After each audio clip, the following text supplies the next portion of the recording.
How do you start to piece the programming together there? Where does that T2FIT method actually start off? For the most part, the difference between an advanced and a beginner will be the load, how they manage the load, Yep. how they move through the exercise, how much stability they can do, and how much force they can generate. Give us a bit of a recap on where training started for you, why you started it. I used to live in an estate. So Michael, he just changed his physique. So he had one pair of dumbbells and the whole estate just borrowed the dumbbells. Like, you had to wait a week to get the dumbbells. So I started using my mom's suitcases. So just upright rows, lateral raise, whatever I could do. Hello and welcome to the T2FIT Talks podcast, where we aim to educate and inspire individuals to achieve their full potential. I am your host JT, and today in episode 2, we're going to be taking a look at the T2FIT method, the blueprint and the ethos behind the programming here at T2FIT. And of course, there's only one possible guest for today's episode. That is the head of coaching and programming here at T2FIT and the co-founder of the Elite Coaching Alliance, Mr. Kassim Esene. How are you, sir?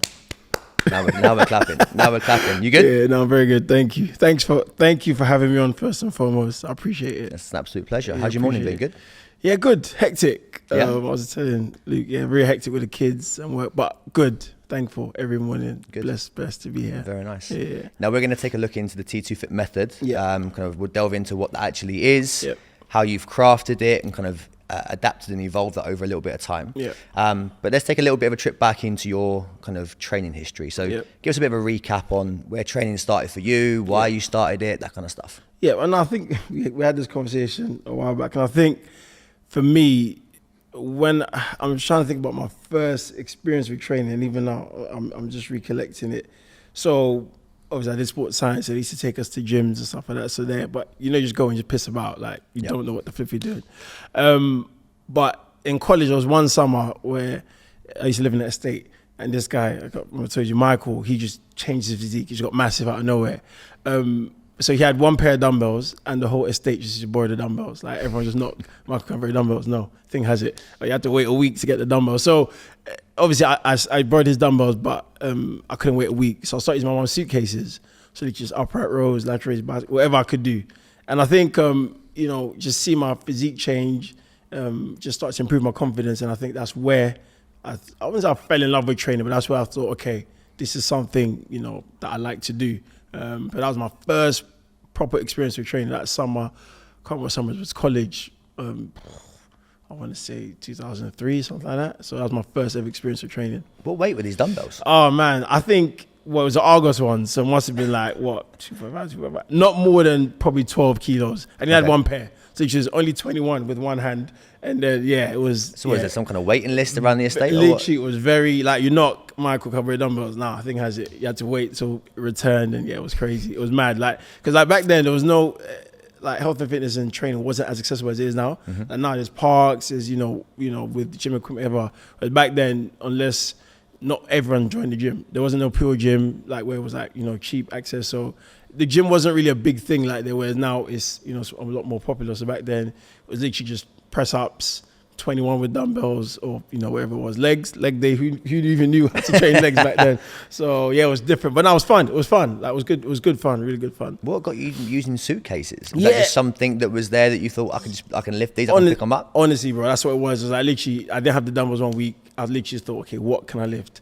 And suitcase had the handle, so literally you could do upright rows, some lateral, some light bicep curls, and that was it. But I think, like I mentioned before, it was just really about confidence. I think I wasn't really that confident when I was in college. Mm-hmm. And just doing, lifting those suitcases that summer transformed my physique. Literally, I came back and people were like, whoa. And I think just that confidence, I think that was initial what inspired me to kind of continue training, really. So when you say it changed your physique, was that you lost weight, you toned up, you got stronger? If I look back at it, it probably wasn't that big of a change, but I felt different. Yeah.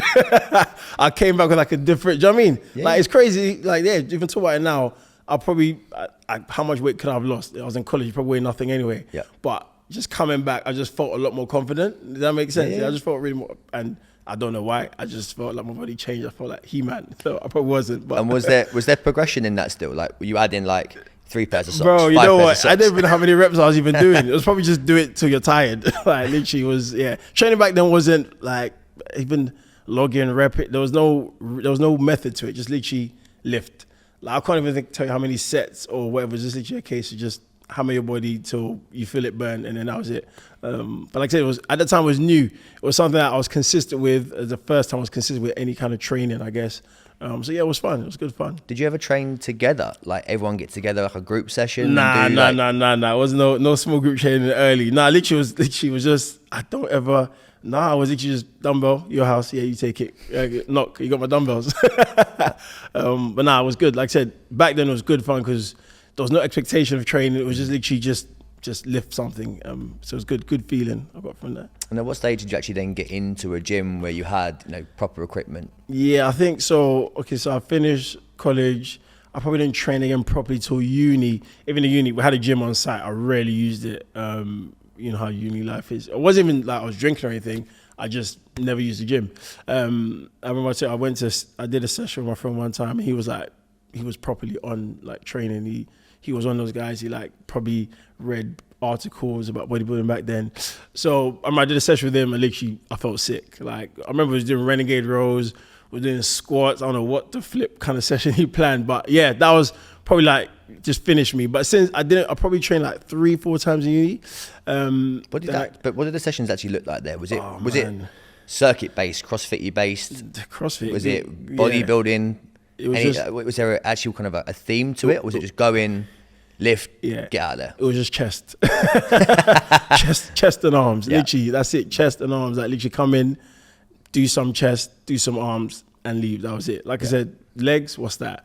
Back, what's that? Like literally it was all bench press, maybe some pec flies and arms. Like that was it. No method to the madness. Like literally just that's it. But I think after uni then, so when I came back, then, when I came back then I joined, I think I told you Stone's gym in Thornton Heath. Yeah. So I was like the bodybuilding gym, and it was like good, like a bit more exposure to people who knew how to train, seeing people who lifted, but again, same thing, walk in, do some chest, see someone doing an exercise, oh, like look at that, do that exercise. So there was still no kind of method to it.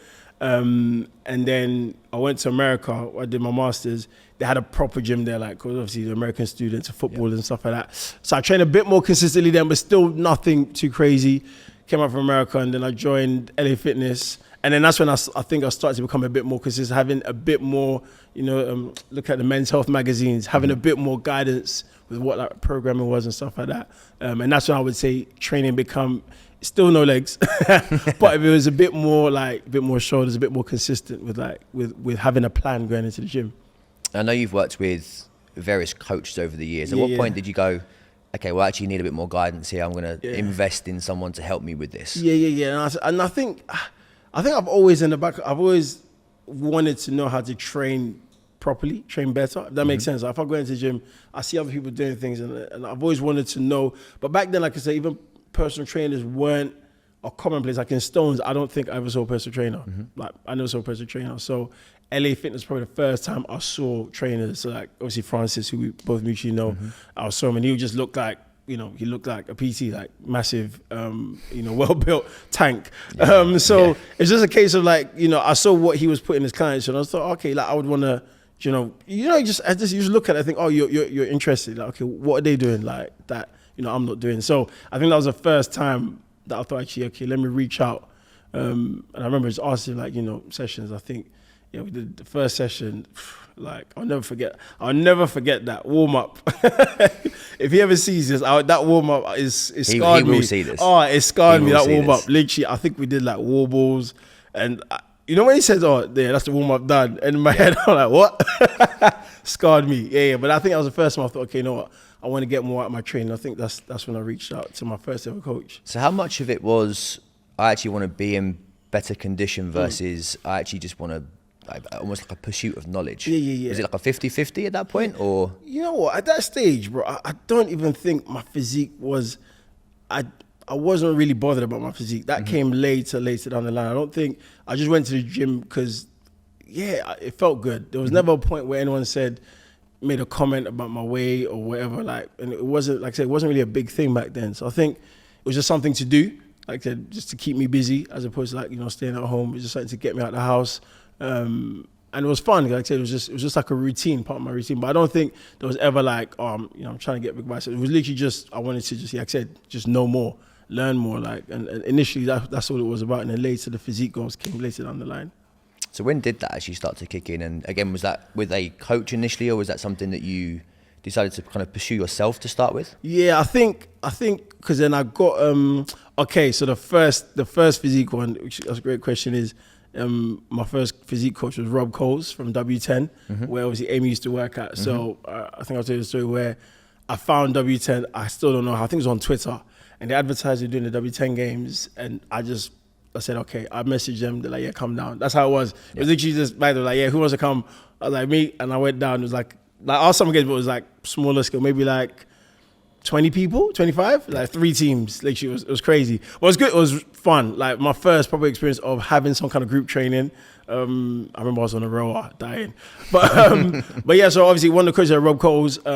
And then, like I said, I knew I wanted some guidance with training, because by that time I finished and I'd started working. I wanted to just have a bit more structure. I didn't want to just go into the gym and like, what am I doing? I wanted a bit more structure. So I reached out to him. And that was my first like physique-based goal. I think I was going on a holiday with my boys. My boys getting married in Miami. So I was like, okay, that was the first time I thought, okay, I want to, get in shape, change my physique.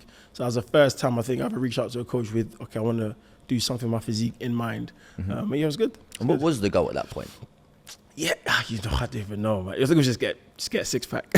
Fine. Yeah, just get a 6. But I think, again, it was just, again, the mindset back then was just, I was going with a bunch of boys. I just didn't want to be the smallest one in the pack. Fine. Like, do you know what I mean? And I think it was just really about still getting knowledge, because the programming I got from him and the routine and consistency I got from him, I implemented that into my coaches. So that was fantastic. And I think that's what definitely helped me in the beginning of my career, is seen how someone else programs, seeing how someone else does things, and that carried over into my profession. But I think, definitely, I really just wanted to just see how I could change my physique. You see transformations by that time, internet and stuff or something. So you see transformations, you just wonder, like, how does this work? Like, and to do it on yourself is one of the best, testing methods first. So to see it actually work, I think that then spurred me on to be like, okay, this is something that other people can do, something I can help people to do, particularly the clients I was working with at the time. And at what stage did the photo shoot thing kind of come into play? Yeah, so that came in like way after. I think I started working with Rob, then I stopped. After Miami, then I stopped training for a while. Like training just became like back to normal, random. Train when I can. As I got busier with work at the time as well, just busier with clients, my training suffered. Which is as usual. Like when coaches get busy with work, the first thing that goes is their training, because some coaches see it as non-negotiable. Some people see it as, okay, this can take a back seat for a while. So that happened with me for a couple of months. I'd say my training just took a back seat. Lifestyle wasn't the best. And I'll never forget, I remember the story because I bent over to tie my shoelaces and I got out of breath. And I'll never forget the feeling. Literally, I remember the exact moment. I was sitting on the edge of my bed, bent over to tie my shoelaces. I got up and I was like, nah, I need to do something about this. So Instagram was around by that time, beginning stages. So I reached out to Callum. He was like going by different names, CR Physique at the time. This is obviously now he's a massive coach, but back then this is when he just started in M10. So I reached out to him and said, "You're frontline coaching." He said, "Yeah." I went down to Nottingham to see him. He was surprised when I even turned up. I was like, "I'm taking this seriously." So I literally turned up. I went all the way to Nottingham for literally an assessment. Like that's how serious I was about it. I was like, "Yeah, I'm not playing." So yeah, that's and then he obviously led me through like a decent transformation. But that first bit, I learned just everything about steps, like because I'd never really done steps before. So I learned about steps, sleep. I had like nutritional adjustments. It was like the first plan where it was really different from with Rob, because Rob I just had a training plan. This one was like training, nutrition, really holistic. It's the first time I really committed myself. Like literally, I'd be walking around my house trying to get my steps in. Like it's the first time I really, devoted myself to something like that. And I saw the change, and that change was even not me hitting 100%. And I really, I smashed it. So I thought, okay, let's push it a bit further. But obviously, for you to push yourself to that limit, there needs to be something. For me personally, anyway, I need to have something more than just let's lose a couple of pounds. There needs to be a goal, like a carrot dangling. And that's what I knew I wasn't going to step on stage because I thought, that's too much. But I thought, okay, a photo shoot would be a great opportunity to really see, what I can do, what I can achieve. So then that's when that goal came in mind. Working with different coaches over a period of time, have there been quite distinct differences in the way that they program, how they deliver their programs and their sessions? Like what kind of variations have there been? Or also, have there been similarities across all of those as well? Yeah, massively. I think my first coach, so Francis was more like a hybrid, like mixture of cardio weights like, like blitzing, and that was great. Like I said, you left feeling you had a workout. Like, and Francis would get creative because back then Alien Fitness didn't have much equipment, so it was basic, like literally leg press, bench, like very basic. But like Francis would just pull some creatives. Like, I see him do stuff with people like, what the flip? I think that's what made me want to train with him, because literally everything was just, and it wasn't creative like random, like 360 snatch. It wasn't like that. Yeah. But it was like creative, like, just, really moving your body in ways you never thought. Like, really good fun. So that was good. Obviously, that kind of taught me that. Obviously, Rob was more strength and conditioning based. So it was really focused on like the warm-ups, were like dynamic warm-ups, elongated warm-ups, really get the body primed. You'd go through different phases. That's probably where I learned about the, like daily undulating, like stuff like that. And he would change my program like weekly. So it was really like looking at that kind of system. And then Callum was more like, all right, this is your program for 12 weeks. And I was almost like, when are we changing it? And it's like, no, this is your program. So that was my first exposure to like a program for like 12 weeks. I've never done that before. Yeah. So initially I was used to like changing program every week, where he was like, yep, this is your program for 12 weeks. I was like, really? And I was like, oh, okay, cool. And I think I said to you, that's where I learned actually how to apply intensity, because I would see like 2 sets and I'd do it. I was like, I'm not really feeling nothing. Yeah. And then over time, the more I got to train, I thought, okay, 2 sets is more than enough. So that was that. And then obviously over the coaches I've had past, Callum, like now I've learned loads of different things from them. Like, like Jamie, it's been a bit more health, more holistic. But I think the common thing with them is, having a plan, sticking to it, being consistent. Yeah. But now I've learned so many things from, and I think that's one of the greatest things I've been able to invest in myself by getting different coaches from different backgrounds, because that's enriched my knowledge and my coaching and my programming. And like I say, you pick up bits you like, bits you don't like, and it serves to make you a better coach, hopefully. That's what you hope for. And what does your training look like now, over the last kind of 6 months? Yeah. Now it's changed. What's the word I'm looking for? It's intentional. What I mean by that is the time. I have a very limited time. Yeah. So that time needs to be accounted for. I can't waste no time in the gym. So I can't be in the gym for 2 hours. Those days are longer. I remember when I was in Kings, like my first photo shoot, I could train on Sundays. Like, I couldn't tell you, like, if I train on Sunday now, it's because it's absolutely have to. But yeah, with my family now, my commitments at work, everything around that, training could take the back seat. And this year, like some parts of last year, it did. Like when I was busy with work, when I was busy with everything, training took a back seat. And I experienced the downfall of that. Like, again, just, feeling tired, just lethargic, you just feel different when you don't train. So I thought, okay, this year I'm going to make it effort that I'm always training consistent, regardless of what it is. So my training needs to be like short and sharp. So obviously I've got a new coach, working with Oscar. A guy called Oscar, great coach, straight talking, like no messing around. He hasn't got time to mess around. Yep. He's on prep as well. So when a coach is on prep, because they don't sell for none of your excuses. If you said I can't do my sips, like make time. Yep. So you already know. But yeah, it's one of the things I mentioned was obviously I'm busy with work, busy with family. I still want to train, but I can't be in the gym for 5 hours. So it's short and direct, 2 sets of most things, really focusing on intent. So there's a lot of, accuracy with lifting, and that's something that comes over years of building, of, training, where you know how to make a set count, if that makes sense, which is, it's amazing. It's one of the things I always try and encourage people, and even when I used to coach people, is we try and make every rep count, because in that way you're doing less work within a given time. Does that make sense? It's like, work smarter, not harder kind of thing. So yeah, that's what my training looks like now.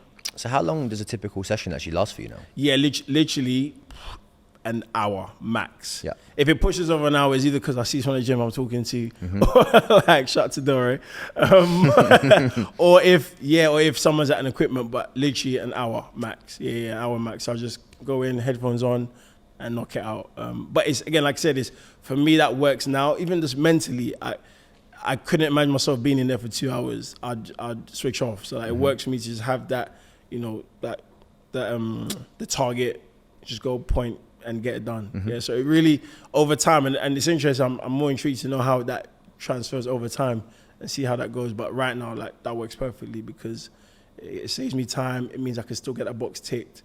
But it also means that I can still make progress, because that's what I was worried about, is that if I'm only doing 2 sets, will I still make progress? And 100% you definitely can. So take us back now a little bit into what actually got you into fitness being a career, a career choice. Like, what did that journey start out like? Yeah, so I think, So initially, right, I come from like a Nigerian family. We're heavily invested on education, like heavily so. And my dad telling me like, you're doing a master's. There was no discussion. It wasn't like, do you want to do a master's? Like, you're doing a master's. Not in like a forward, but obviously my dad, my mom, they want the best for me. So it was like, you know, my brother and my sister, they did masters. So it was like, you know, you're doing a master's. So, and I never thought otherwise. My thought process was, you know, school, college, uni, masters, and then whatever. So I didn't think any other way. There was never another path. But so I did my master's in international sports management, which was great. I wanted to travel, so part of it was New York and London, so that appealed to me massively. And then I had to do an internship. So I did an internship in New York. I thought, okay, yes, I want to work abroad. I want to work in America. And it was good. It was amazing, experiencing different culture. But I think the main thing I took from that was working behind the desk was not for me, because I like working with different people. I like to meet different people. I like to have, you know, my day look different all the time to a certain extent. Do you know what I mean? Like different challenges. And I think working in my internship was event management, which I thought, okay, I'm going to be out in the field, I'm going to be doing this. It wasn't that. It was a lot of desk work, a lot of computer typing. And it just, I remember just literally one day just eating my lunch. I had sweet potato and just falling asleep on my desk. And I was just like, I can't, literally, you know, these things, these images are so funny because when I talk to you now, these images are just like, in my head, I can see myself sitting on that desk. Yeah. So I did that, and I came back. I still kind of went to the event management for a little bit, but I was still kind of floating. I was looking for jobs, and then my sister, you know, one time said, you know, why don't you look at this level 3? Because obviously she knew I liked to go to the gym by then, because I was training quite frequently. She said, why don't you look into this level 3 personal training course? And I was like, you know, I never really thought about it. At the time, I didn't know anyone. I think I knew one guy from my primary school was a personal trainer. So I messaged him, but I didn't know anyone else. So I messaged him, what course did you do? He said, YMCA, etc. But I went to Nigeria for Easter holidays. So and my sister, like I say, if you know my sister, I just saw just now, she advocate for family. Like she'll tell everyone about, you know, her family. If they got a business, she's plugging it. So she's like, you know, she's like, my brother's becoming a personal trainer, you know, blah, blah, blah. So I think one of her friends and her dad and her friend's dad, you know, said, okay, you know, let's have some sessions with him. And I remember saying, like I told her friend's dad, you know, hadn't really done much exercise. And her friend as well, same thing, hadn't done much exercise, was a new mother. So I thought, okay, you know what? Let's give it a try. So literally just program some basic sessions. And I think the feeling after, so I trained them for, I want to say probably about 2 weeks, like maybe like twice a week. The feeling after that, you know, just the feeling of feeling so fulfilled. Like in the picture I took with her granddad before I left, I still got my phone where he just looked so revitalized, with her dad, sorry. He just looked so revitalized, so energized. Like he was doing stuff that he couldn't even attempt before we started training. That was only like in 2-3 weeks, you understand? And same thing with her. She just got a buzz. Like I took a picture of her as well. Like just a smiley face. I mean, just that feeling. And I think that spurred me on to be like, actually, you know what? This is something I can be good at. So then I came back. Like I said, I messaged my friend from primary school who was a personal trainer and got in contact with YMCA, and that was it, man. Got in the game. So those reactions that you said that they had, do you feel like it almost resonates with you a little bit with the confidence that you felt when you started training? Oh yeah, massively. I think and that's something I still carry with me today, is we see it every day. There's hundreds, I mean, I could tell you so many instances. Even today, I've probably had like 5. I can remember 2 off the top of my head now where someone came in and I'm like, okay, this is what we're going to be doing now. They're like, I can't do that. Like immediately, it's just, I can't do that. Yeah. And it's just mad what our minds just block us from thinking we can do before we even tried it. I'm like, we haven't even tried it yet. And they did it. And it's just, I mean, it's just that little thing. And it is very fulfilling, because a lot of people, their reactions say, oh my gosh, I can't believe I did that. I never thought I could do that. So imagine we have that interaction, like I'm sure even with you, easily 10 times a week. Yeah, absolutely. It's crazy. It just feels, it does really feel like we're making a difference. Like someone I was speaking to, my friend Kelly, who's DJ at the T2FIT games, and she left, you know, I think she was in finance, I don't want to get it wrong, but she's a teacher now. But she said literally the feeling of fulfillment that she gets working with the kids is uncomparable. And it's the same thing that we get here, just the feeling that we get working with our members, seeing them, you know, get fitter, healthier, stronger, fulfilling their full potential. You can't beat that. You know? So we're making a difference literally every day. It's true. It's crazy. Yeah. So then what was your first PT role? Yeah, so my first PT role was with Nuffield Health on Purley Way. I was saying, it was funny because I used to drive. So I moved in Purley 2010, and I never knew that gym was there till probably I started working there 2013. I never knew it was there literally. And I've joined LA Fitness. It's probably similar distance, probably not too far. I never knew it was there. So when, after my course, one of the guys I was on a course with asked him, okay, what are you doing now? He said, you got a job at Nuffield in Fulham. So I checked this. Oh, what's his nothing? So I checked it out, and it was good because at the time they offered a salary, which was quite. I thought that's quite good. And I reached out, and there was one down the road, so I was buzzing. I was really happy. I did the open day at City. I didn't even think I passed the open day because I had to do something. I had to do a consultation with the lady as like the final test or whatever. And I did it, and I was like, I think I ballsed it up. You know, you just do it. And I was like, I didn't do well. But yeah, they messaged me. They said, yeah, you know, we're have to have down for an interview. So they sent me to a Pearly one. And I remember I literally rocked up in like loafers and like a suit. I just remember thinking, because one of the guys from me after when I left, she's like, you know, this guy coming in loafers, just the confidence. But yeah, I remember the manager interviewed me. Yeah, and I always had this feeling that if you're passionate about something and you're confident in your ability at something, I don't get nervous in those situations because I'm like, this is what I like to do. So if it goes wrong, obviously it wasn't meant to be. So I remember I wasn't nervous at all. And the guy said, you know, why should I hire you? I remember he said that. I said, you never regret it. This would be, you know, like one of the best decisions you've ever made. So yeah, I got the job. Yeah, literally. And to this day, if you ask him, he probably says, yeah, that's true. I bet it sticks in his mind as well. Oh yeah. Literally, when I see him, like I remember when I see Rick, he never really smiles with like a proper like hard. But when you see like he does a little smirk, he's like, yeah, it's a good one. Love that. But yeah, that's good. That's my first ever role. So when you left your qualification with YMCA, did you feel ready to go onto a gym floor in what I guess was quite a big club at that point, right? Yeah. Did you feel ready for it, or was it like you felt ready but then you got in there? Because I know, and again, I've mentioned to you before, when I came out of my qualification, I initially felt extremely positive and you know, confident in what I was doing and what I'd learned, and then got onto a really big gym floor, thrown into the deep end, and I was like, this is awful. Like, did you feel ready for it? Yeah. You know what? I think to a certain extent, the reason why YMCA was because basically we were in the gym every day. So we're with like members every day. So I think that kind of prepared me a little bit. Like we would train every day after as well. Like they were probably sick of us because literally just these little, not kids, but at the time they probably see us as little kids. Just there were like 6 of us hugging the bench press. Like, get out of here. One of the trainers, I know he definitely got annoyed with us. He's like, look at all these guys are hugging the machines. But yeah, because we were around that, I was all right in the environment. I think I was nervous about getting clients. I thought, oh my gosh, I'm like, if you give me 3 clients, I'll be happy. Like that's how that's how it was. Literally just like, oh my gosh, we're gonna get the first client from like that. I think that's what it was more, was like being on gym floor was all right. At that time, I was a bit more confident. Like I said, when I was young, I wouldn't say I was massively confident, but I think that grew over time. My experience with America and being in America where everyone's so open and so like, hey man, what's your name? Like, so that kind of broke up my shell a little bit. So by that time, I wasn't too shy to speak to people, but I think it was just like, when am I gonna get my first client? So yeah, but it was, in terms of like programming and stuff like that, I felt okay. Looking back at it now, it was long, you do dynamic warm up. 5 minutes on the treadmill. Ticking boxes. Yeah. So in terms of that, I was following the script like massively. But yeah, I think I wasn't too nervous more about gym floor. It was more about when will I get my first client. That was the thing every day. Like, who is it? You. Like, I was literally just hunting for the first client. You know, it was exciting. I was excited. Like I said, that was my first personal trainer job, so I was just excited just to be doing something as well. Because there was a period of time where I wasn't really doing much. I was looking for a job, so just to be actually on the gym floor, having a job, I was buzzing. Yeah, I was excited. What type of clientele did you actually attract initially, or did you go in there with a set niche, or was it just like, I'm just going to train everyone like the same? Like, what was your approach, I guess, to programming and training? Initially. It was aim and spray, man. I think at that point it was just whoever.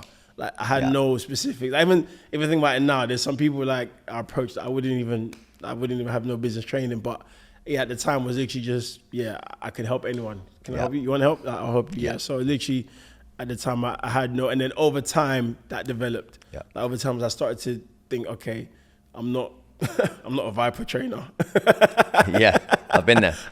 Viper, TRX, I'm so happy I didn't do that Viper course, bro. What power plate. Waste of a oh man. Yeah, I remember those days. But yeah, so literally it was just when I realized, okay, over time, this is what I like. This is the kind of training I like. then those kind of people saw me, those kind of people gravitated towards me. You know, people wanted to do strength training. They know, okay, this is not the guy. His sessions are tough. Yeah. But initially, it was literally like my first 3 clients, very different opposites. You know what I mean, very different people. You know, Rengen, my first ever client, like older lady, but she trained before, so she liked to lift weights. But yeah, literally, it was just a case of jump up, like work with anyone who just wanted to train, really. Yeah. And how long were you there for? So I was there for just under 10, I want to say 8 years. Oh, wow. So, yeah, I want to say about 8 years. 20, yeah, I want to say about 8 years. Yeah. I didn't get the 10. I wanted to, I was reaching the 10-year mark there for probably like 2 years. And that's when I started thinking, okay, what am I doing? So yeah, I know I definitely, because I remember I said to someone, I won't be here. Like, I'm not doing 10 years. I'm not doing 10 years. Yeah, I did 7 at Virgin. And Yeah. I got my, I think it's like I think it was a black badge or a silver badge at like bro, year 5. So there was a badge you got enough for 10 years. And I said, it's amazing, it's great. Yeah. Like, do you know what I mean? It shows, you know, service, etc. I know some people have got who are amazing to that company, and they still deliver a value to this day. But I said, for me, I don't want that badge. I remember I said it. I said, I'm not getting that badge. I'm out. I'm out. Yeah. Over that time that you spent there, so the 8 years at Nuffield, how did that time in that type of environment, that type of gym, how did it shape your view on the fitness industry? Like, did it change from start to finish? Yeah. I think it did. You know, I think initially when I entered it, I thought everyone, every coach, every trainer was like this. So every coach, every trainer planned their sessions from start to finish. Every coach, every trainer, you know, was this, was that, and obviously it wasn't like that. So literally, I thought every coach, every trainer had a business page, had a business. I mean, like they had their, you know, pardon my French, they had their shit in order. It wasn't like that. Do you know what I mean? So some coaches were on point, some weren't. I mean, some coaches were, you know, organized, had their sessions planned. Some would just rock up, you know, a minute before the session or that, and then just do that. Deliver the same. Just deliver the same. Back to back. Just so I think that one shocked me the most. I just really thought there was a high level of like coaching and executing excellence. Not to say that there wasn't a good level, but it wasn't what I thought it was. Does that make sense? Yeah, of course. So in a way, looking back at it, that gave me confidence to be like, you know, I belong here. I can do this. But that also made me comfortable to a certain extent. You know what I'm saying? Because if you're not surrounded by, you know, high flight, if I'm surrounded by, you know, excellence, I'm pushed. I like to be, you know, not to say that I wouldn't do it by myself, but I bounce off people. So if people are doing something, okay, I want to do that. Whereas I found that not everyone was on that same wave. So that kind of brought me down a little bit, where there's sentences I could have pushed on. I kind of got comfortable a little bit in the same time. So, I mean, like I said, it was my first exposure to the fitness industry. Like I said, at the time, you know, my only view of the fitness industry was Nuffield, because Instagram was around, but it wasn't really popping like that. No one was really recording. There was 1 or 2, you know, celebrities in America recording stuff, but no one's really recording themselves in the gym. So it was literally just what you see around those 3 walls. I didn't know what was happening in Pure Gym. I didn't know what was happening in LA Fitness. I only knew what was happening there. So, you know, over time, it started to just, you know, change. It was more inclusive. So more females came into the strength gym, whereas before you walk in, it was literally just all guys. So yeah, just over time, it definitely became more inclusive, more expansive. But yeah, like I said, initially I just thought, okay, this is where it wasn't like that, but it was an amazing experience, like I said, because that's my first ever, you know, time being in the gym that long, that consistently. How did your programming or even approach to programming change from start to finish? I know you obviously, like you said, you worked with different types of clientele, but more strength. But was there kind of fundamentals in your programming that changed? Was it like timing, sets, reps, focuses in terms of, you know, getting rid of warm-ups or reducing warm-ups, that kind of stuff? Like how did that adapt over time? Yeah, massive. I think initially it came with that 5 minutes on the cross trainer, then do that and cool. That's how I think that's how most people start, because that's what you were taught in the course. And I think over time, I started to learn more about dynamic warm-ups. And like you said, you just want to be more time conscious, more time efficient. Then you realize, actually, I don't need to stick my client on the treadmill for 5 minutes. You know what I mean? 10 minutes. Like, do you know what I mean? And even you just see it, and it's just, it's not what I wanted to do at the time. And just even initially, this is something I mentioned, you know, on the ECA pages. Initially, it was about keeping the client entertained to a certain extent. Does that make sense? It was about keeping the program varied, you know, changing things up, switching things up, doing pad work sometimes, doing, you know what I mean? Just doing different stuff, like I said, Viper, kettlebells, TRX, power plate, weights, like friggin'. If we had a mason there, probably have thrown that in as well. Yeah. But like just doing a lot at the time, and I think over time. So when I worked with Callum, and we had that program for like 12 weeks, and I was like, oh, I've never seen that before. I've never had that before. That was when I think I then changed. Like, actually, you know what? This works. This is what works. Not changing it every week. Like, yes, it keeps the client entertained, but in reality, what kind of progress are they making? You know what I'm saying? You don't have that measure of progress. Whereas I saw the benefits in myself of doing the same program. You know, getting stronger, getting better with the lifts, just improving my physique, doing the same exercises. Whereas back before you heard, you know, you need to shock your body. Yeah. I still laugh when I hear that. But that was what you heard. Shock your body, you know, change the exercises, you know. If you do 10 reps on, do 5, you shock the body. So that was a mindset I had with programming. But over time, it then became, okay, actually, let's follow a consistent program, period of time, analyze it, change another consistent program, and just keep it more consistent, really, as opposed to random. Yeah, makes sense. So take us past Nuffield. Like, what happened after Nuffield? Yeah, so like I said, I reached a point where I knew, okay, I don't want the badge, but I wasn't sure what I was going to do. And I think at that point, had I started? Yeah, so I started online coaching after my first photo shoot, which was 2000, I believe, in 2018, maybe 2018, 2017. No, 2018, pardon me. I did my first photo shoot, and then I started online coaching because obviously I did it with Callum. And I thought, okay, there's people I want to work with, but, you know, and I launched my fitness page after the photo shoot. And then a couple of people reached out who they were in the gym, they didn't want personal training, or they were outside. And then so I started my online coaching business. So my idea was, okay, either this is something I will continue, but I knew, because obviously around that time, COVID had happened as well. So obviously 2018 launched business. And then when was COVID? 2019? I've lost, when was COVID? 2019? I don't know. Good question. Yeah, it's all these years. It was a blur, actually. I'm not actually quite sure what it was. So but literally around COVID. So I remember I started off around COVID, and then obviously everyone had that moment of thinking, like, what am I doing? Where am I going? So I came back to Nuffield. It was great. Still had my clients, etc. But I knew, again, I just knew I wanted more. And around that time, so my son was born in January 1st, 2021. So yeah, COVID was 2020. So 2021, he was born.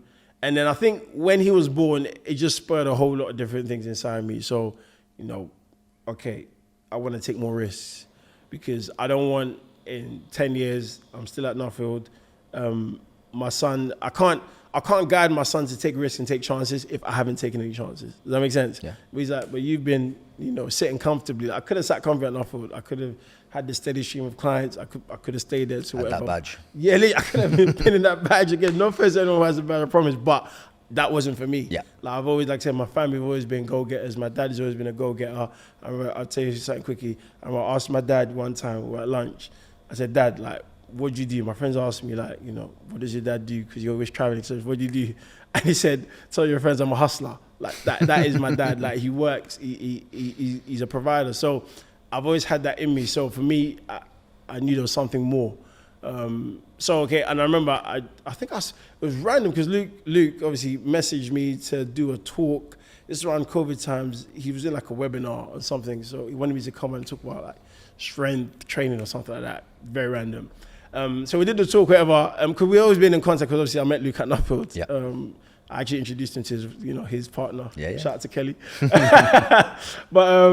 So we were having a conversation, and then after the quad, I said, you know what, like if you're like doing it, because I used to teach spin at Kassim Fitness, which was fun, but I never made the leap. There was times we had a conversation, but I never made the leap because I was I need equipment. This is another thing that COVID taught me, because I was like, I need equipment, I need a leg press, I need this, I need that. Yeah. But in COVID, when you work with people and you have none of that, I just thought, like people can still make progress without the leg press and stuff. So that kind of opened my mind to what we first got here before the cables and that stuff. Yeah. But we'll get to that later. So that was an important part, because I thought, okay, if I can train people with just a barbell and a dumbbell and a friggin' whatever bands, it can work. So I said to him, if you ever think of doing anything, just let me know. Let's have a chat. And then literally, I can't remember how long after, but so he messaged me, said, okay, I'm thinking of doing this, opening this gym, etc. You know, come down. So we had a chat. I remember we went down to Esene Fitness, had a chat. And yeah, that's where the seed was planted. So at that point, Yeah. you kind of, I guess, small group programming for you wasn't really a thing. It's always been one-to-one. Yeah. So Luke comes to you, Yeah. pitches this idea, we're going to go small group PT, Yeah. 6 people. Yeah. How do you start to piece the programming together there? Yeah. Where does that T2FIT method actually start off? Yeah, so you know what? So initially before that, at Nuffield, I used to teach a class called X Cube, which one of my guys, Ryan, shout out to Ryan, he started it. It was like a circuit class, but a more, how would I say, a more structured, intense circuit class. Does that make sense? So it was like around the rig, etc. So that was like my first exposure to that, and then I taught grit. So I'm saying this, I'm going to tie it back together. So I taught X Cube and I taught grit, which is like Les Mills, which is like, I guess, high intensity body pump, you want to call it. I did that. And then I had another raw brief with my PT where they did a form of a small group training where it was a group in like more like a circuit. Back then, it was more like a circuit. They've changed it now, but it was more like a circuit fashion. So, but I think the main thing with those experiences that I had is there wasn't a consistent form of progression. So what I mean by that is like, let's say, for example, grit. I'd come, deliver a session, go, people would come, deliver a session. There was no, people would do less weight than they did last week. They wouldn't know how many, do you know what I mean? There was no, and obviously like at that point with training, I'd become more in tune into, okay, for us to make progress, there needs to be some method of tracking what we're doing. Yep. Like if you're doing 15 kg for a year, you're not gonna make any progress. Like you might make some progress in the beginning, but over time, we're just, you know, we're not doing anything. So it's more about keeping them just entertained for a period of time rather than actually them coming to progress. Literally, it was just ticking a box. And I always say one of my greatest is monotony. I'm not a fan of monotony.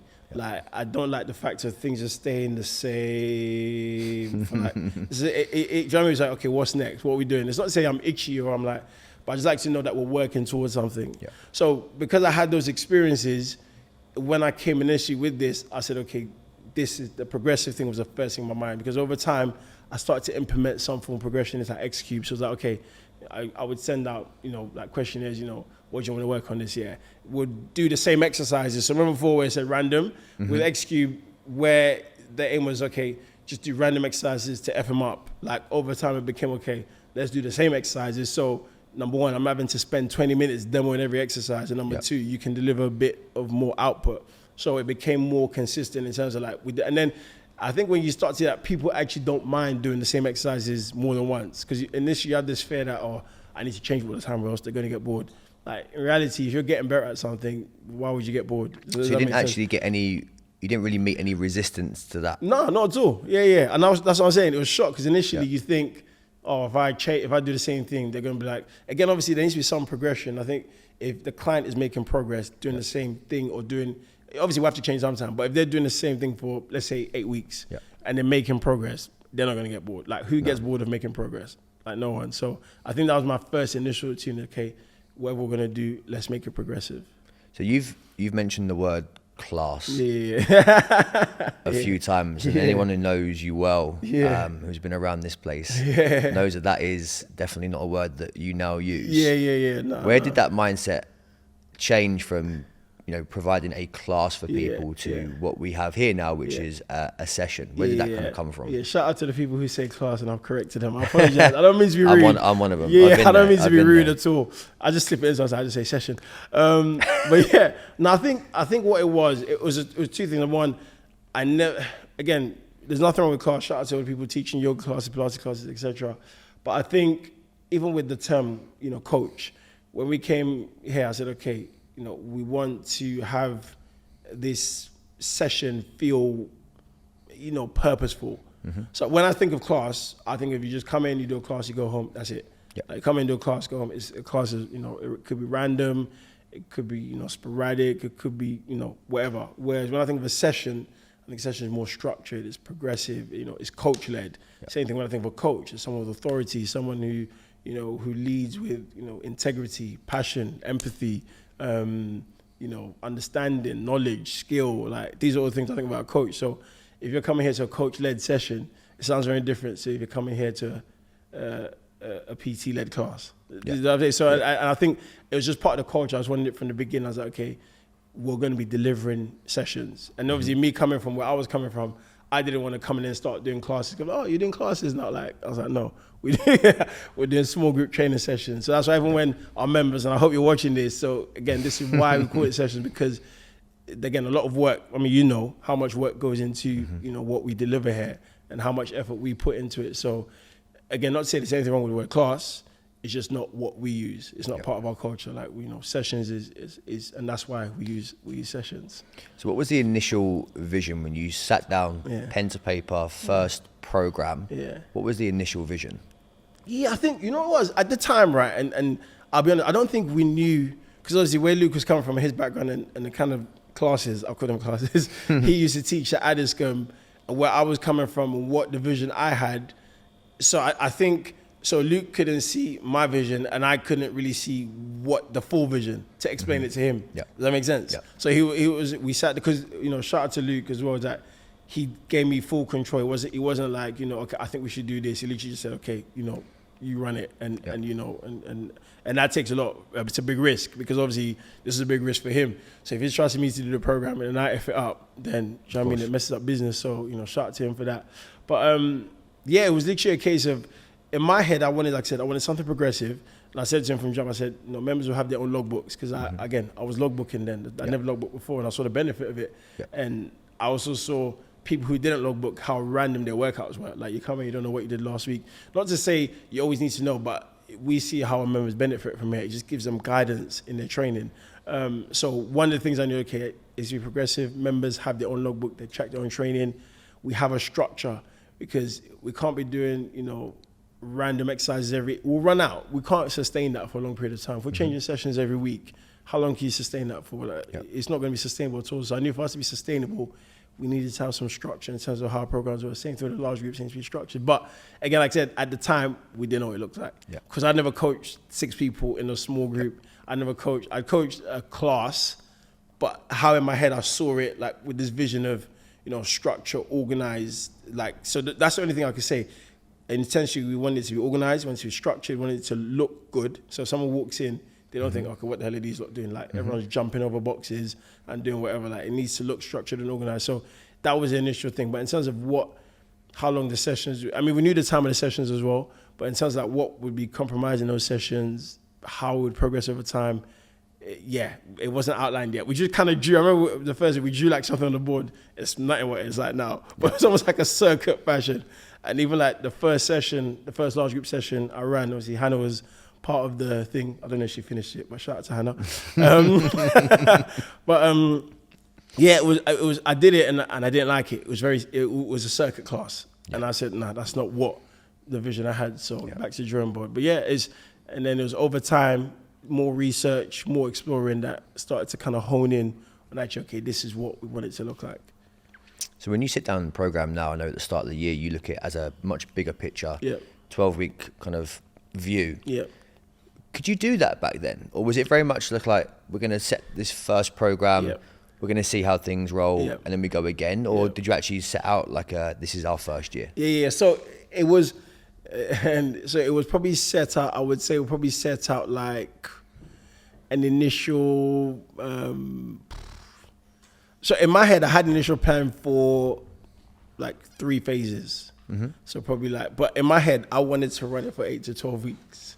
Yeah. So like I said, okay, so we're gonna run like a muscle endurance thing, because again, I really researched how we could run this efficiently. At the time, I was the muscle mentors who, like, you know, they were running like a study group, so I would jump on there, and obviously, you know, people, you know, like Paul and James, they were on there, so I'd pitch this. I said, okay, this is what I'm thinking of, this is what we're doing. I'd even book mentorship calls where people would say, okay, this is what I'm thinking of doing, just to get idea, because at the time, I didn't know anyone who was doing what we wanted to do, how, you know, I envisioned it. So there's no one, so the only thing I could call on was, okay, just professionals who trained and gather, you know, what they thought, and then package it into small group personal training. Does that make sense? No one was doing what we were doing. So I booked her, I said, okay, this is what I think. But what I broke it down is, okay, we're going to do like a muscle endurance phase. So 10 to 15 reps, high reps, just get people used to it, get people used to the form, get people used to the technique, and then we're gonna go slowly taper it down. A bit more hypertrophy, like 8 to 12, strength, 5 to 8. So that was my thing, and obviously we're gonna do like a bench press, a trap bar, and a goblet squat, because again, we don't know any members. I don't know any members, so I'm like, okay, I can't put back squat straight away because I don't know what they move like.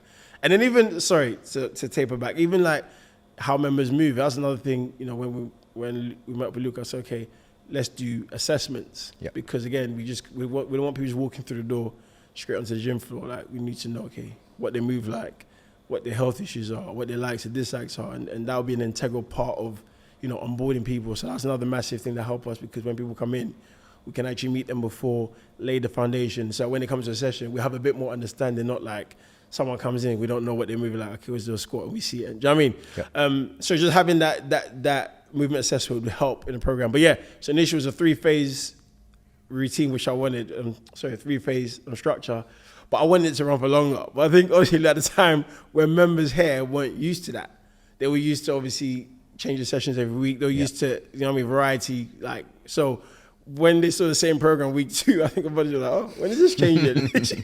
I remember week 2, Luke messaged me like, when are we changing the program? I was like, 6 weeks. Yeah, I was like, I'll never forget that. I was like, when we change the program, and members like, oh, when we change the program, and I was like, you know, again, because it wasn't done at the time. Doing the same exercise for like 3 weeks, like, what? When are we changing it? I remember one of the members, George, she said she liked the idea of coming in and not knowing what she was doing. Like, so the fact of her coming in and knowing what she was doing, like, was just like, to her was like, it was, you know, she didn't like that. But obviously over time she's come around to it. But yeah, so that was it. And then I remember Luke saying to me, like, you know, when are we changing it? So my plan of running that for 8 weeks changed. So we did it 4 weeks. So we did 4 weeks, 10 to 15, 4 weeks, and then 4 weeks. And then we just changed the exercises. Just at the time, I caved into pressure. But it got to a point where I was like, yeah, we need to go back to our 8-week vision. And yeah, that's what we've been on ever since. And it's worked. So well. When it comes to exercise selection, obviously, because when I initially think about group training, small group personal training, with different people, as you said, they move different, have different goals within reason. How do you start to figure out what movements you're going to start to put into those sessions? How you break your week up? And obviously we have a certain split that we use here. How do you start to put those things into place with a, you know, quite a broad variety of clientele? And I think so. Again, when we come back to, okay, what we wanted the training to look like, obviously I wouldn't say I'm not a bodybuilder, but my training follows more of a bodybuilding split. So, you know, using machines, body parts, etc. And I think I always had that mindset of, okay, in terms of a training session, let's say you're doing a body session, these are the exercises you kind of want to hit. Where some people would say train movements, not muscles. So they would say and to a certain extent, we kind of blend a bit of both. But I think when you look at a group of people who will move different, you can train movements to a certain extent, but you also need to think, okay, what are we trying to target here? What muscles are we trying to target? What movement pattern best suits that muscle for a group of 6 people? So if we're trying to hit a chest, okay, is it better to do a bench press, a dumbbell press, a cable press? You look at the 6 people and think, okay, what can everyone execute to at least a basic standard? If they can execute to a basic standard, we as the coaches can ramp that up. But if they can execute, they need to be able to execute it. If they can't execute it, we can't ramp up, and then it's pointless. They have to miss out on the exercise. So as long as there's always a regression as well. So there's always a regression. So one thing at one of the places I worked at, where they would have like 3 exercises or 4 exercises.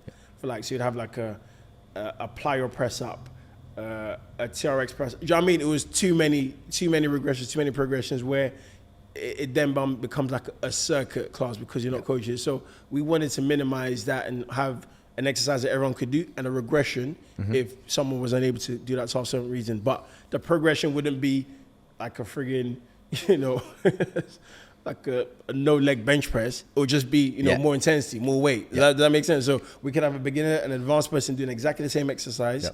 Again, some people think advanced exercises look like this, beginner exercises look like this. Like, no, they don't. For the most part, the difference between an advanced and a beginner will be the load, how they manage the load, how they move through the exercise, how much stability they can do, and how much force they can generate. That's it. So I could do a bench press. Martha, who's sorry, Martha. But you know, every name I think, you know, Martha, who's never bench pressed, could do the same exercise but would get different stimuluses because she'd probably get the same, even if she's a beginner, it would be different. So just us thinking about those in terms of exercise, okay, what can all of these 6 people do? But if we need to progress it and regress it without making it too complicated, how can we do that? And then that kind of guides the main process of the exercise selection. So at what point did you actually start to lay out the T2FIT method? Now there's obviously certain checkpoints that which we're going to run through in a second, but when did that start to come in? Was that something that you set out right from the word go? This is our kind of brief, or was it something that we're going to get rolling, we're going to get moving, and then over time that has kind of adapted and you've kind of started to put those things in place? Yeah, I think when we first started again, so again with Luke, I think he said, okay, what can we call this? Because I mentioned to him, okay, this is a style of training I'm thinking of mashing up together. So it's going to be an element of conditioning with the cardiovascular equipment. So it's not something I didn't want it to look CrossFit-y. Not that there's nothing wrong with that, but that's not what we are. So I didn't want it to look CrossFit-y or look like HIIT training. I wanted it just to look this conditioning. So Sue, who wants to get fitter to run for the bars, work for her. Ryan, who wants to get fitter for football, will work for him. Conditions. Basically, a way for us to disguise cardio, just get your cardio in, but in a more sexy way. Does that make sense?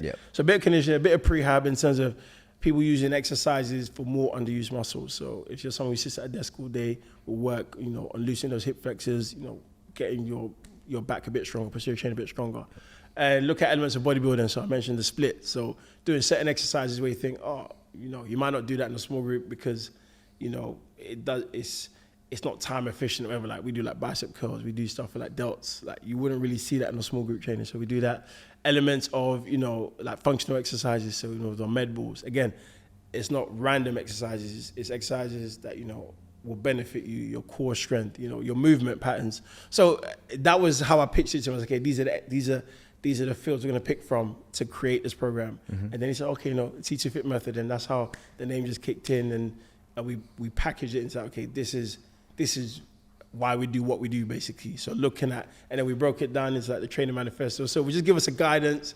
And so that if someone came to us, we could say, okay, this is why we do what we do, and this is how we do what we do, basically. Hannah's going to kill me because I'm going to bring my laptop in. Oh, she'd be right. You've got this is not a test. Yeah. It's interesting to know if you know. Don't test me, because I won't. Our training manifesto. In fairness, you mentioned a few already. So the first thing, focus on time-efficient quality workouts. Yeah. So that's massive, obviously. And over time, this has developed because as we spoke to our members, we've realized that a lot of them, they lead busy lifestyles. Like same thing, I got kids, I got outside work commitments outside work.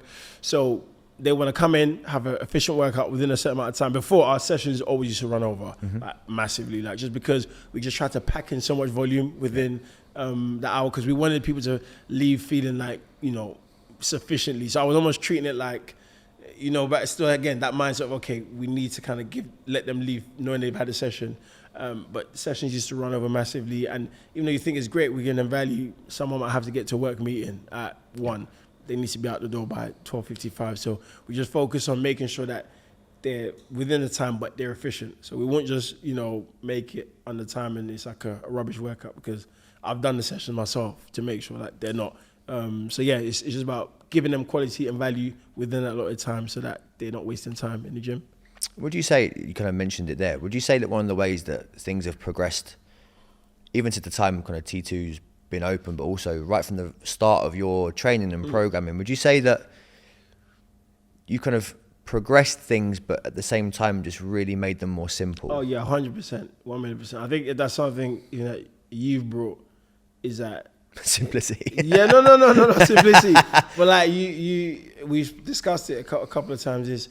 It's actually a lot of times the simple stuff done effectively works better than you doing advanced stuff in a least optimal way. 100%. It's like if you can drive I'm gonna give a bad analogy, probably won't make sense, but if you can drive a Fiat Panda very well, but in a Lamborghini you can't even move the car, what's the point? Do you know what I mean? Drive the Fiat Panda, get to where you're going. So I think over time 100% is looked at more, and it's just more coaching people, knowing that you can get intensity more from a basic setup, whereas if it's an advanced setup, a more complicated setup, the person's struggling to figure out what they're doing, you can't even drive any intensity because they're just trying to figure out how to, do what they're doing. So over time, 100%, that's definitely scaled down in terms of, actually, let's just focus on doing the basics. And I don't even like calling them the basics. So when you say the basics, people always think, oh, it's a beginner thing. They're like the foundations. Yeah, the foundational stuff, just doing it very well. Like I said, if I look at my program, I do the same things. Like people will probably see me like, how many times you RDLing? I've been doing that for like God knows how long, but you just get better at it. And once you get better at it, you lift more. Once you lift more, guess what? I think when it comes to programming and training, when people realize that you'll probably end up doing the same 20 or 30 movement patterns with some very slight variations over your entire life, and just work hard, like you say, at those and master those, add the intensities in. Once you realize that it hasn't got to be this big sexy thing all the time where you're constantly changing, I think so many more people are going to see better results. 100%. And again, the simplicity definitely comes into that. 100%. So number 2, our conditioning sessions are challenging, flow well, and are fun. Pretty straightforward, self-explanatory. Yeah, but again, just to call back to that one, so that was relating to the first large group. It didn't flow well how I wanted it to. If there was more than, because then we had, I think maybe 4 people doing it. If there was more people doing it, demoing would have taken, you'd have had to demo, imagine you're doing 16 different stations. You're having to demo 16, it takes too long, it doesn't flow well. And again, I'm just a fan of, if you look at our sessions on social media, and that's something, me and Han have discussed, if we look at the sessions on pictures on social media, it should look unison, it looks tidy. If it looks messy, we're not about the mess. If it looks messy or unorganized, then we don't want that, because it makes it hard to coach, because we're having to maneuver around the chaos. It makes it hard for the members to apply themselves because they're having to work around the chaos. So we're trying to make it as structured as possible. Makes sense. Number 3, our sessions allow our members to progress, so they come back for more. Yeah, exactly. Yeah, so, and this even drew back to another thing where when we first started this, because I come from, I would say over time, I became very heavy in terms of body composition change. Saying, like I told you, with monotony, like if we're training for 5 years and nothing's changing, I almost feel like, okay, what am I doing? Because you don't know what you're doing. You understand? There needs to be something we're working towards. So obviously, being here is okay. Members and everyone training, again, for you to apply yourself in training, there needs to be some form of a carrot dangling in front of you. So if you don't have a body composition goal at the moment, which a lot of people don't have, they're just training, it helps their training intensity and their application if at least, their training to get stronger. So last week I did 50, this week I'm going to try 52.5. It gives you an aim and a purpose for your training sessions, as opposed to just coming in and thinking, I'll just do whatever. There are some people who come and they train because they love it, but I think looking at that progression and having that in our principles ensures that when people come in here, they come in here with an intent and a purpose. I think it's also important that we communicate that with them, just to make sure that actually, look, this is the reason that you're doing this, is the reason it looks like this, and kind of where you could go, right? 100%. So when it comes to exercise execution, we prioritize quality, overload, and quantity. Yeah, massively. Again, make sure good form of everything. Because again, once we realize we have members for a long period of time, like some members are here for like 2 years, so there's no need for us to rush that load. Let's get better at the skill.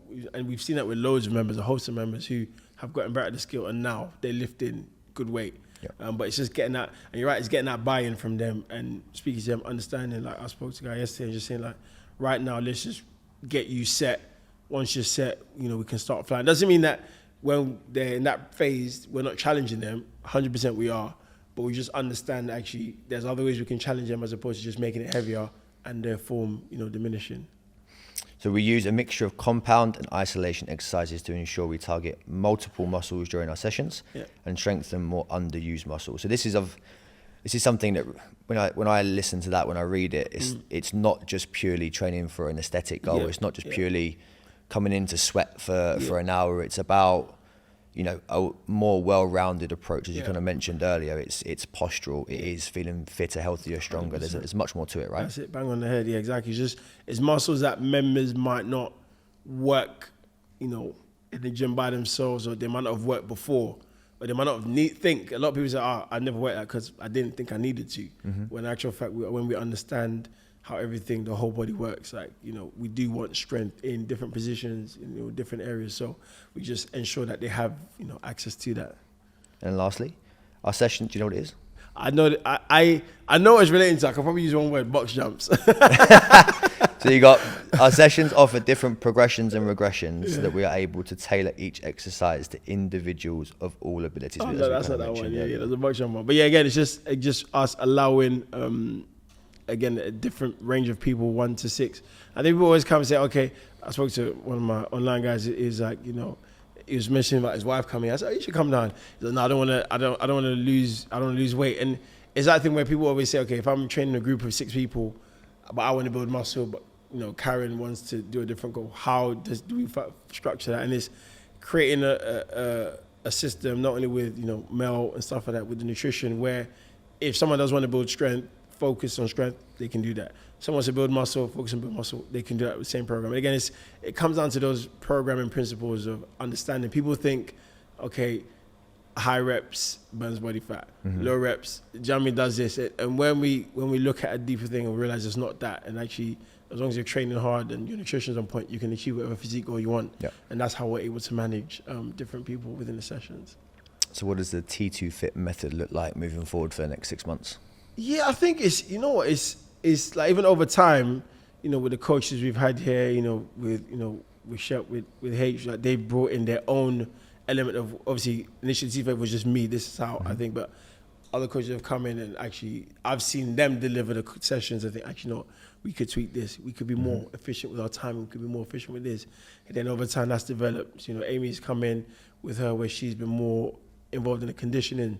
So being able to pick her brain and says, okay, how can we, you know, make that more efficient?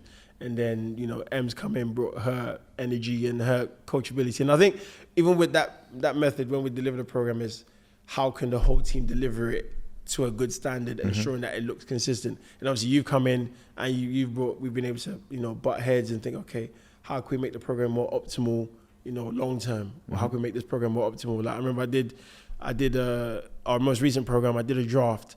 And obviously when we have a draft, we always run it through the entire team. So, okay, this is what I'm thinking, you know, what do you guys think? And M asked a question. I said, it's good you asked that question. And you said something. Because if you guys didn't say nothing, we'd have ran with it and that would have been a disaster. But just having that feedback and having that dialogue is good, because it lets me step out and think, actually, you know what, yeah, let's scrap that. So yeah, I think going forward is just, you know, just expanding, continuing to, you know, impact more people, continuing to change more people's physique, change more people's lives. We've positively affected so many people and their families just by, again, having them fitter, stronger, healthier. There's so many success stories we can think of. So I think just being able to impact more people, being able to spread more across, you know, the UK and, you know, the world, hopefully. I don't know how that worked, but definitely the UK. In time. Yeah. Now look, we're going to have to wrap things up because we have like 8 minutes until our 4 p.m. session. Yeah, nice. So one thing. What would be your advice to someone who was looking for a coach or looking for a program? What's the key things they're looking out for and to ensure they get the quality they need? It's tough. That's a very tough question, because I've looked for a coach and it is hard. It's trust, is looking and finding someone that you can, to a sense, relate with. That's the first thing. You want to find someone that you can relate with. But I think looking at the steps, so if they do a consultation process, that's a good start, because they want to know more about you. If they don't do a consultation process, run. I always tell people, if you inquire about a coach and they don't say, okay, let's do a consultation, then run, because they just, you know, want your money. But I think definitely someone who listens to you as well. So I tell my coach, you know, my sessions be time efficient, this is this. They factor that in. If you tell them, okay, I've got a bad knee, bad hip, and then they program you 10 sets of hack squat, obviously they haven't listened to you. So it's just, you know, finding someone that you can build that rapport with, someone that has shown results in what, and, you know, has shown that they can help you and shown that they can help you and keep you accountable. I think that's the thing you should be looking for when you're looking to get a coach. Nice. And someone that you can learn from as well. So whether you want to learn, whether it's about nutrition, whether it's about gut health, whether it's about CrossFit, hire someone in that field, because then they can upskill you and give you more knowledge in that area. Nice. Thank you very much for your time. Thank you for having me. I'm sure we'll have you back on at some point. Thank you for having me. No doubt. Glad to be on here. Thank you. There you go, episode 2 in the books. We hope, of course, that you enjoyed it. If you did enjoy it, if you found it useful, or you think there's something in there that someone else could benefit from, obviously like, share, get it out there as much as you can. Like and subscribe to the YouTube. If you're not already, of course, follow us on all of our social media channels, and we look forward to seeing you for episode 3 soon.